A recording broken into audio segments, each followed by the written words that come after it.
Welcome to the Atlanta Phoenix football show featuring Coach Red, head coach of the Atlanta Phoenix.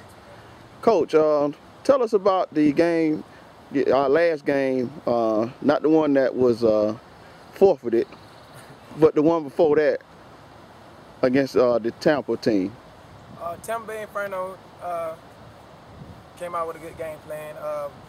Blitzed the A-gap, B-gap, and we was able to maintain picking up the pressure. But in that game, we had too many costly turnovers and too many blown coverages to pull out the victory. All right, Coach, what are some of the mistakes that was made in the game that maybe could have been corrected that could have won the game for us? From the offensive line aspect, I feel like they was putting 5 in the box with a wide end, which you consider an overhang.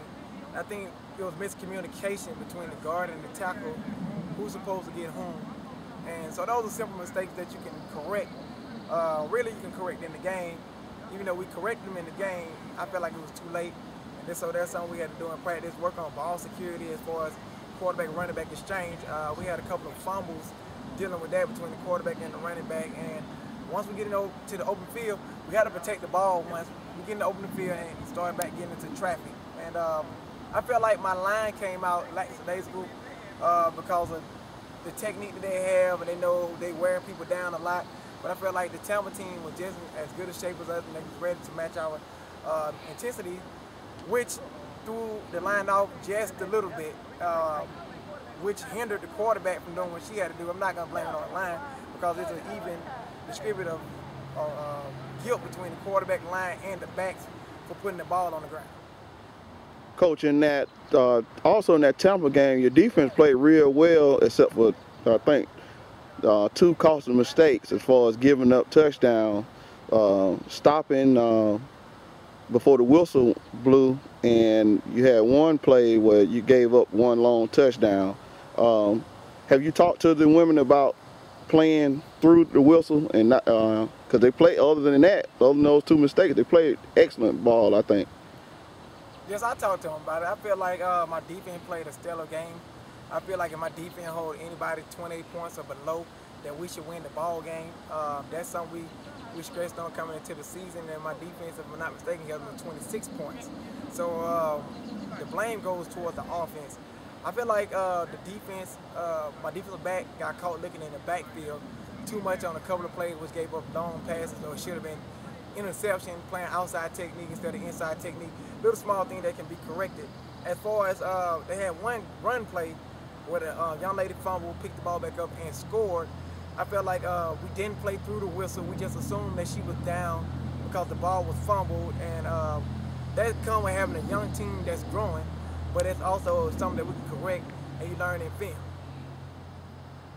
All right, Coach, we had a game. The next game was the Gulf Coast game. Tell us a little bit about that game and what you did to prepare and win that game.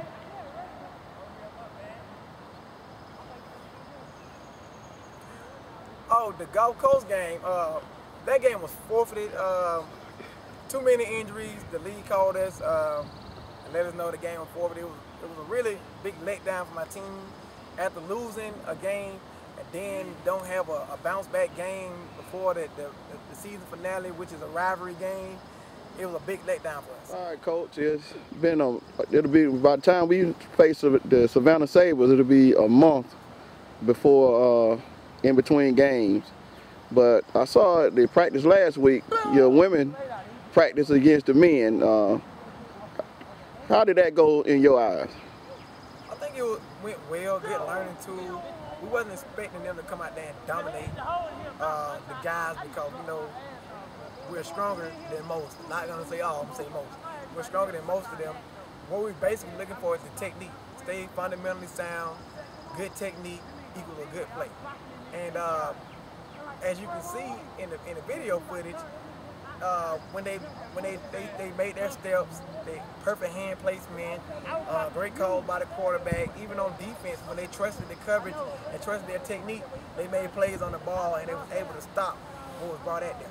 So I felt like them going against the guys was really beneficial because it's going to help in the playoff, because There's gonna be some women that are gonna be supernatural out there and gonna play outside themselves, which might look kind of like them playing guys.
All right, Coach. Now we're coming up to play the Savannah Sabres again, a Division 4. And I must say the Atlanta Phoenix has already clinched the division, going to the playoffs. How will you keep the women up to play that game, knowing they've already clinched the division? And, you know, what do you expect out of the women for that game? I expect nothing less than a victory. Like I tell my team, we practice, and we practice well, so the game is already won. It's all about going to put the points up for statistical reasons, but the game is already won. Their focus is to have that first round playoff game. We win, first round playoff. If we lose, we have to travel. Atlanta Phoenix is not built to lose, so we plan on winning the game in the first round here on June the 23rd. And that's our only motivation going down now. And plus the fact that we want to finish the season out strong. Like I tell my players, you only remember by the last game you played. And I feel like this is the last game of the regular season. We're going to be remembered as winners of our last game of the regular season. So we're not going to go down there and have a mental letdown. We're actually, I feel like we're over-prepared for the game because we have almost a win-off as stated previously. So by us being over-prepared for the game, I think that's going to be in our benefit. They want to go ahead and get a contact going. And really it's a, and I don't want to be disrespectful when I say this, but it's really just a warm-up for us for the playoff. Every game now for us is a playoff game, including Savannah. All right, Coach, we have the playoffs coming up. I know we have the T-shirts for sale and the tickets for the playoff game. Can you tell us how we can purchase those and the cost? Yes, the T-shirt, you can go online to www.atlantaphoenixfootball.com. It should be a button. Click on the button and enter your size. The prices are small through extra large. It's $23.95. For 2X, it's $24.95. for 3X and larger is $25.95. And you can also go on Facebook and to Atlanta Phoenix and click on it, and it should be a buy button also. Another thing we're doing for the fans is the first round playoff game will be here in Atlanta. If they take a trip down to Savannah with us and come root us on, we'll give them a discount on the ticket, up to $2 off each ticket to come see us play at our first round home game. And those tickets are $10, which should be able to be bought online early for $10 also.